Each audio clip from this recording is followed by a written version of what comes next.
Welcome back to my channel. ఈరోజు మనం బొబ్బరి గారెల్ని ఎలా చేయాలో చూసేద్దాం. సింపుల్గా చేసుకోవచ్చు అండి బొబ్బరి గారెలు అనేది. ఏం లేదు, ఒక గ్లాసు పప్పుని శుభ్రంగా కడిగి నానబెట్టుకోవాలి. ఒక 5 నుంచి 6 గంటల వరకు 5 నుంచి 6 గంటలు నానేసుకొని మిక్సీలో వేసుకోవడమేనండి. మిక్సీ ఆర్ గ్రైండర్ ఏవైనా వేసుకోవచ్చు. నేను మాత్రం మిక్సీలో వేసుకొని మరీ ఎక్కువ మెత్తగా కాకుండా అలా కాకుండా గరుకులు కాకుండా మీడియంలో నేను మిక్సీని పట్టుకుంటానండి. చూడండి ఒకసారి పట్టుకునే విధానం. అలా వల్ల అవి కూడా క్రిస్పీగా వస్తాయండి. గారెలు అనేవి క్రిస్పీగా ఉంటాయండి, మెత్తగా కూడా ఉంటాయి. క్రిస్పీగా ఉండేవి చాలా టేస్ట్గా ఉంటాయండి. చూసేద్దాం. ఇగో మిక్సీ పట్టేసుకున్నానండి. చూడండి నేను ఎలా పట్టేసుకున్నాను ఒకసారి. అలాగే ఒక 2-3 పచ్చిమిరపకాయలని కూడా పట్టేసుకొని దాంట్లో వేసేసుకోవాలి. అల్లం వెల్లుల్లి పేస్ట్ కూడా వేసేసుకుందామండి. జీలకర్ర కూడా వేసుకుందాం, ఒక 2 నుంచి 3 స్పూన్లు. కొత్తిమీర, పుదీనా, కరివేపాకు నేను తరిగి ముందే నానేసుకున్నానండి. వాటర్లో శుభ్రంగా కడిగి నానబెట్టుకున్నానండి.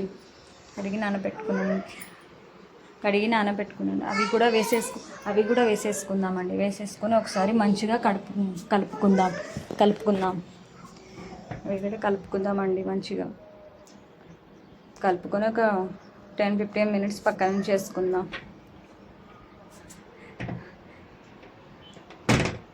పక్కన పెట్టేసుకుందామండి. ఉప్పు కూడా కొంచెం వేసుకోవాలండి. ఉప్పుకు సరిపడిన ఉప్పు కూడా వేసేసుకుందాం.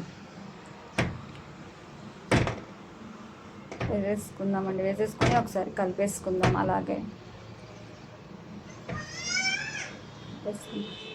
ఇంకా ఒక కళాయి పెట్టుకొని అందులో ఆయిల్ వేసేసుకుందాం. పక్కన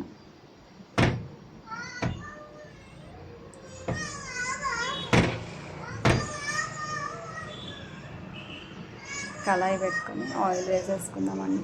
ఆయిల్ హీట్ అయ్యేలోపు మనం గారెలు పెట్టేసుకుందాం. గారెలు పక్కన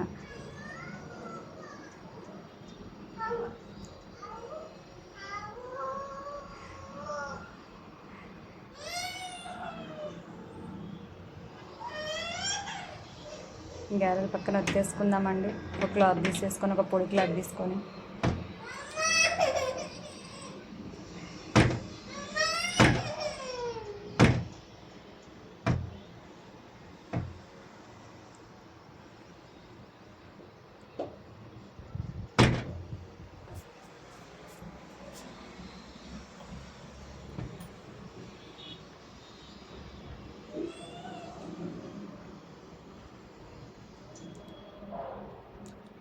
అలా సన్నగా ఒత్తుకోవాలండి. గారెలు అనేవి అలా సన్నగా మెత్తగా రావండి. కొంచెం క్రిస్పీగా ఉంటుంది.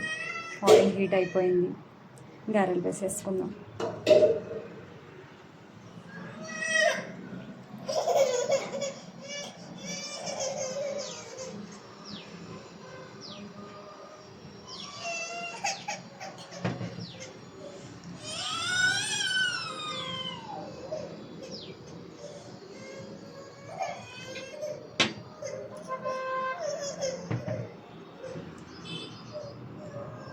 గారెలు వేసేదండి. ఇంకా చూడండి ఎలా వచ్చాయో మన గారెలు అనేవి క్రిస్పీగా వచ్చాయి.